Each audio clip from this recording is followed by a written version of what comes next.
Hello, everyone, and welcome to today's Privacy Snapshot and Practical Privacy Tip. I'm excited that Ilan Jenkins at Full Stack Law is with me today, and we collaborate on privacy compliance matters. And Ilan has a ton of experience thinking through and working with companies, dealing with all the privacy matters that arise during mergers and acquisitions process.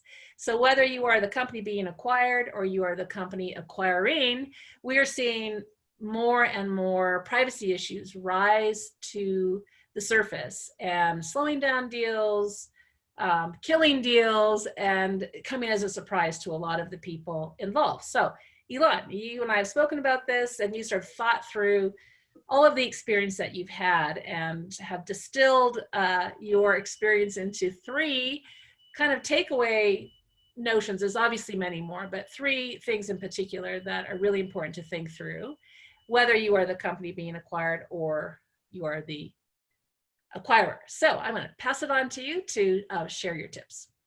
Thank you. First, thank you for having me on the show, and very excited to talk about privacy in M&A. And the first thing that I wanted to say is that it's very rare for deals to get killed. I would say that in my experience, it's a very small percentage of deals that don't go forward. It does happen every now and then, and I've seen it a couple of times, mostly because the sellers didn't adhere so well to these three tips. So hopefully these are helpful for sellers who want to be acquired. The way that I normally like to think about an M&A deal is that it's sort of like, when you're out shopping for a house or a car, you get a listing or you see an ad and you see the pictures, and maybe you get to do a walkthrough or a test ride, but there's something there which you don't see, which you would want to know about going forward to decide, do you want to go forward with this deal, or what issues might there be? And so what the privacy team is trying to do in an M&A diligence process is get more information about what's going on with the seller's business and the product line. And we do that so that the privacy team can advise the decision makers on what the value of a company might be or whether or not to go forward. And so the more these sellers can do to help educate the privacy team, the better, because then the privacy team can get a better idea of what the company does from a privacy standpoint.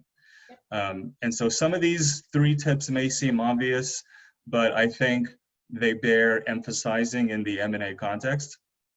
The first one I think really is know the product. This seems pretty simple, but I've been on a number of phone calls with CEOs and CTOs, general counsels, who have a general idea of what their product does, but there are often gaps, or they sometimes disagree with each other. And I think it's really key for everyone at the seller to be on the same page as to what the product does. And when I talk about, what the product does, we're looking for things like how the data is collected, how it's stored, is it encrypted, is it shared with any third parties, which we'll get to later. These are all really key for helping the privacy team get a better idea of how the product works and what we need to be looking at.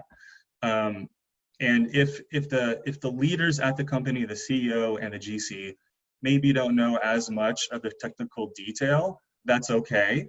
What's important is that they identify the right people who can walk the privacy team through how the product works.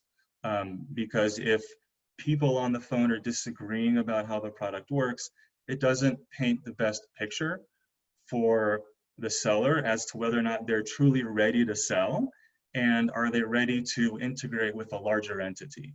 I think that's an excellent point. Having worked at a very acquisitive company where there were many deals that were killed, it was that point where the selling company did not fully understand all the data that was being captured, how it was being shared. So excellent point. Know Exactly. your product.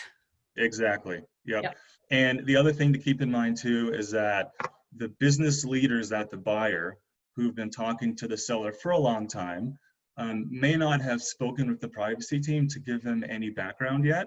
So the privacy team may be coming in relatively blind and not know what the product does. So their context might be pretty minimal. And then the other point there is that the privacy team may be handling numerous deals at the same time. And so it's easy for us to get wrapped up in different deals that sound similar, or we may just not have had a chance to go through something. So those are things to also keep in mind. Secondly, one of my favorites is the privacy policy. This is something that privacy lawyers and privacy teams tend to harp on a lot, but I think for a good reason. It really functions sort of like the first stop for the privacy team in terms of learning about the company. It is sort of your advertisement, at least from a privacy standpoint. It's the first place we're going to go to learn about the company, to see what kind of privacy practices you have, how much thought you've put into it, and to sort of think about, what kind of questions do I need to consider when talking to the seller. That said, if the privacy policy is a little old, or it's too basic, or it's missing key concepts, those are things that may be a red flag. So before the seller gets involved in a new deal, it would be a good idea to go through the privacy policy to see, when did we last update it? Have we covered all the necessary requirements from applicable laws? Does it need to be beefed up somewhere? I think those are all really key. And the important thing there is that you want to give the privacy team as little to dig into as possible. If the privacy policy raises too many red flags, that's something you want to avoid. And it's an easy place for us to go pick on certain things and say, well, if your privacy policy says this, and in the product discussions you said that, and they don't match up, what's going on there? Right. So those are red flags. Excellent point. And if you're a startup, it's, I still see, it's shocking that I still see a lot of cut and paste privacy statements. I don't know. Yes. Yeah, but it's not something that the company's thinking about. They're focused on products. So know your products, double check your privacy policy. And finally, the third point. The third point is third parties. Third parties are always a soft spot for every company.